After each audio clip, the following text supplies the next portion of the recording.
Hi friends, చూడండి బ్రహ్మకమలం ఇప్పుడే మొగ్గలు వచ్చినాయి. ఈ ఎడవగానే మళ్ళీ మీకు చూపిస్తాను. ఇక్కడ కూడా భలే ఉన్నాయి కదా బ్రహ్మకమలం. ఎన్ని పూలు ఇక్కడ 3, 4, 5, 6 లెక్కట్టచ్చో లెక్కట్టకూడదు. మళ్ళీ ఈ పూలు ఏంటో కామెంట్ చేయండి. నాకు చాలా ముద్దుగా ఉన్నాయి కదా. అబ్బా ఎంత బాగున్నాయి చూడండి, పూలు సూపర్ ఉన్నాయి. ఇంకా చెట్టు మీద ఉన్నాయి, చూపిస్తాను మీకు. ఇక్కడ చూడండి చంపింగ్ పువ్వులా ఉన్నాయి. మొగ్గ అయితే చంపింగ్ పువ్వులాగా ఉంది. చూడండి పూలు ఎంత అందంగా ఉన్నాయో.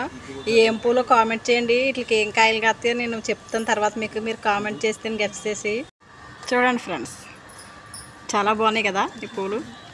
ఈ తల్ల కూడా పెట్టుకుంటారు. ఏం పూలో కామెంట్ చేయండి. చూడండి ఫ్రెండ్స్, తల్ల కూడా పెట్టుకోవచ్చు అంట. మా వదిన తల్ల పెట్టుకుంది పూలు. చూడండి ఎంత ముద్దుగా ఉందో తల్ల కూడానే. చూసారా, నేను కూడా తల్ల పెట్టుకున్నాను, ఎంత బాగుందో.